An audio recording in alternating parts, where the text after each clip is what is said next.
Hi, this is Freya with another singing tip. Today I want to talk about glottal attack. What is a glottal attack? When should you do it and when should you not do it? And what's it good for anyway?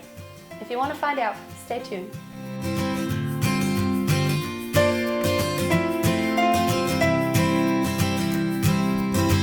Whenever you take a short dive underwater and you have to hold your breath, you usually close up the glottis. That's the mechanism that stops air from coming out. It's kind of like a lid that you can put on and it really saves your air. It goes like this.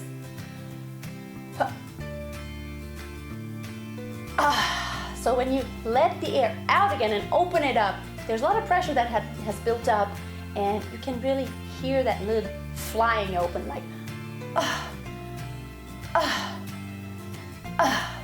So that is the glottis. Now you've heard me say that generally in singing, we don't want to close the glottis. You want to leave these air passages as open as possible because usually we need an open sound. You know, sometimes, and you've heard me say that too, once you know the rules, then you can break them. And this is one case where you can break the rules. Occasionally is if you want to have a glottal attack just for effect. I hear a lot of my students do it. Now, if you do it all the time, it gets kind of annoying and people don't want to hear that. It doesn't sound pretty. But every once in a while, for stylistic reasons, it can sound really nice. For example, on the word why, it doesn't naturally have a glottal attack like in the word I actually has a natural glottal attack. Any open vowel like a, e, o, u, you can have a glottal attack. And if you want to say that word very strongly, you can say it with a glottal attack like I. Now some words don't have a natural glottal attack and it sounds weird if you spoke them like that. Like if you said, why have you done this? Why? It sounds kind of funny because it sounds like you're holding your breath or like something's wrong with you. However, when you sing, it can sound really cool, like why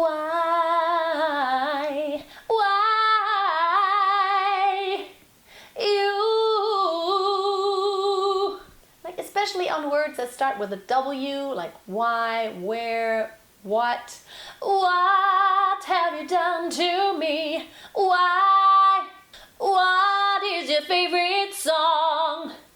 You see, it can sound really cool. Now the important thing is that you don't do it all the time and that you realize when you're doing it, because when you start doing it all the time, it's really kind of weird.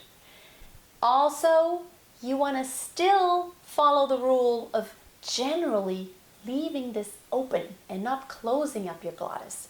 Because you shouldn't use the glottis kind of as a cheat package to not having support, because what happens when you hold your breath by just closing the glottis, you don't have to have any support. You just kind of hold it and then you open it up and it flies out like so.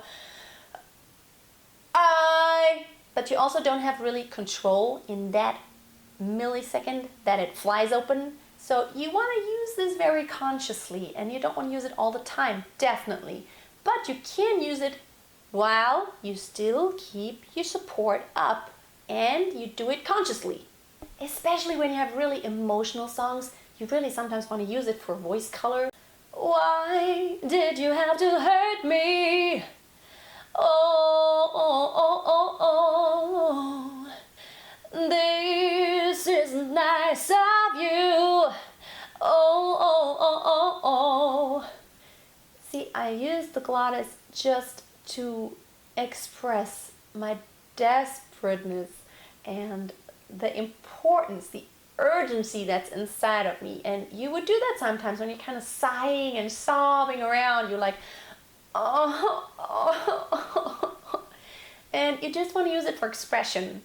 So try to practice a glottal attack, but also practice the very non-glottal attack, as in I or why.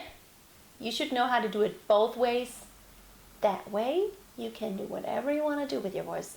And you want to control your voice and not your voice have control over you.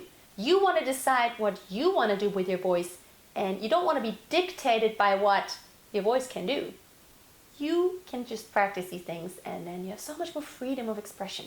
So I hope these tips helped you, and if you liked my video, I would love it if you gave it a thumbs up. Also check back next week for more great singing tips. I upload a new singing tip video every Friday. And of course, if you haven't already, subscribe to my channel. More great tips to come. I also have a blog under freyasingingtips.com, which I will link up below. And all that's left to say is have a wonderful day, and don't forget, always keep a song in your heart and always keep on singing. Bye.